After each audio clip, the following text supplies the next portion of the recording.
Hello, guys. My name is Tolentina Ortiz, My name is Christian Conde. My name is Masibewar. and today our topic is about Cuba, focusing on. Communicable disease Zika. And the non-communicable disease, domestic violence. And hope you guys enjoy. Thank you. Oh, Cuba is so nice to travel in. I agree, but these mosquitoes are so annoying. Hold on, that's an Aedes mosquito. Be careful not to get bitten. You can get the Zika virus. Really? Yes. That's right. Cuba is known for its tropical islands. Due to its climate and heavy rainfalls, it's a perfect breeding ground for mosquitoes to flourish. Oh, well, that makes sense. That's why there is all of them bubbling around us. Wait, you guys do know about the Zika virus, right? I know a little, but I didn't quite educate myself on the risk of it for us travelers. I do know since Cuba has a humid weather, it typically attracts mosquitoes, also known as the Aedes mosquitoes as you mentioned, particularly affecting impoverished areas such as lacking sanitation and hygiene. Same here. I know among vulnerable population, it's very dangerous in pregnant women. Is that correct? Well, yeah, it can lead to some major birth defects, especially if the mosquito is carrying the virus. It can also be transmitted through direct contact, so you got to be careful. Oh, word? But I thought Cuba was really well prepared for the virus when it first made its appearance.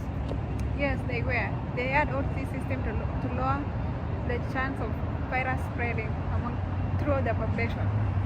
Let's dive into it. Health professionals found out the entire Caribbean has had a huge, widespread transmission of the virus, but in Cuba it has only been sporadic, meaning it's only been scattered in certain areas.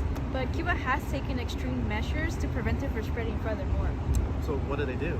Well, I heard they put up nets on their windows and even their pets with holes so small that mosquitoes couldn't get in. Yeah, you had it right.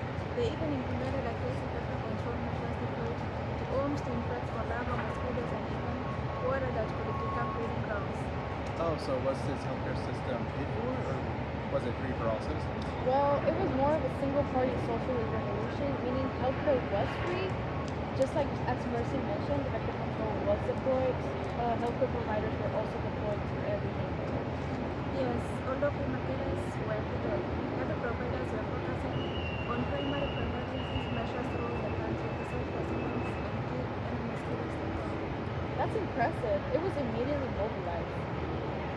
And it didn't stop there. They also held public information campaigns to educate everyone about the Zika virus, how it spreads, and how to protect themselves. Like posters, announcements, and community meetings, right? I heard they even educated kids in school about it. Wow, they were covering all the places. That's probably why the virus didn't spread as much as it did in other places. Exactly. Cuba had a lower infection rate compared to neighboring countries due to their rapid and organized response. Did you know that Cuba also limits traveling to and from high-risk areas?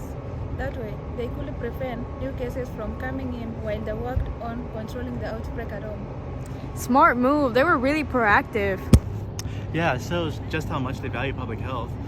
Their efforts have been recognized worldwide as the standard for handling mosquito-borne diseases. And it's not just about Zika. By controlling mosquito population, they also reduce the spreading of other diseases like dengue and chikungunya. Amazing. Their approach wasn't just a quick fix, it had long-lasting benefits for the health of their communities. Exactly. It's a good reminder that community-wide efforts, education, are essential in fighting viruses like Zika. It's just the responsibility of healthcare. It's not just the responsibility of healthcare providers, but of everyone. I agree. When everyone works together, from the government to the families, it can protect their health and future generations. And speaking of protecting ourselves, let's go inside before these mosquitoes make us our dinner. Great idea. But let's remember, knowledge is just as good as any repellent. You know, I feel really educated about the Zika virus, but what is Cuba's education system like? Cuba's education system is centralized and rooted. The primary completion rate for both genders is about 92%, but for secondary school, there's a rate of 89.9% of girls completing lower secondary school. Yeah, that's right. And 86.6% of boys complete lower secondary school. That's interesting. Well, what about for employment and unemployment rates? How is that in Cuba? Well, the labor force participation among women is really low, with a percentage of 41.7, and among males is 71.3% in 2023. Not to mention that the unemployment rate was good in 2023. Women had the unemployment rate of 2%, while for men it was 1.7%. Okay, so it seems that males seem to get hired more than women. That's upsetting. Could it be because of the values or beliefs they have in Cuba? Because of sexism? Yeah, and speaking of women, did you know about the domestic violence going on in Cuba? Yeah, I heard about it. It's a widespread problem that primarily affects women of all ages. Indeed, there's been an increase in femicide in 2023, over 89 incidents being reported. Here in Cuba, it's a real issue. The numbers are shocking. There is a prevalence of intimate partner abuse, showing a 26.7% between the ages of 15 to 49. Unfortunately, about 3.9% of Cuban women reporting facing violence, physical, emotional, and sexual abuse from someone close to them, and many cases are unreported. Wow, when I search all this up, studies have also shown that children who witness violence can suffer from trauma, emotional distress, and are at risk of becoming victims or perpetrators themselves later in life. It's a cycle that can be hard to break, huh? But you know what? There are people here in Cuba working hard to bring about change. Activists, social workers, and even medical professionals are stepping up to provide support for victims and raise awareness about domestic violence.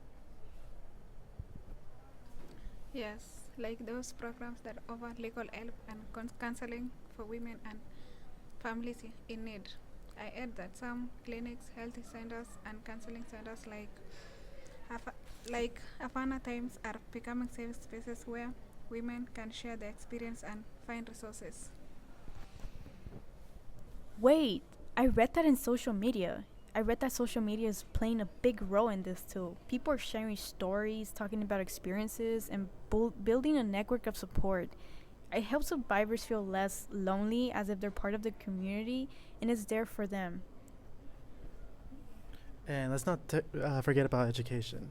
Some schools have programs aimed at teaching kids about respect, consent, and healthy relationships, helping them understand the importance of nonviolence from an early age.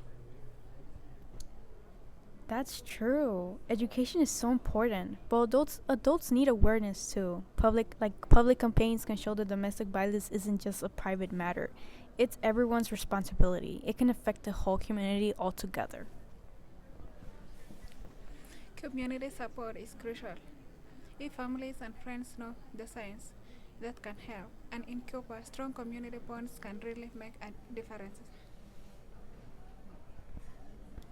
It also pressures leaders to create better laws and policies to protect survivors and holds abusers accountable. This is starting to happen in Cuba, but there's still a long way to go. I heard there are laws being considered right now. That will make it easier for victims to get restraining orders and ensure that perpetrators face consequences. That's so encouraging, but in the meanwhile, we can still make a difference by being active, listening, and supporting those who are affected by educating ourselves and others. And by speaking up, domestic violence is a serious issue, but the more we talk about it openly, the more we can work together to find solutions. People need to understand that everyone has the right to feel safe at home. Exactly, so let's not ignore it. We can help by raising awareness, supporting survivors, and advocating for change. Even small actions can make a difference. I agree. Change starts with us, and with a bit of courage and compassion, we can help make a future where domestic violence is a thing of the past.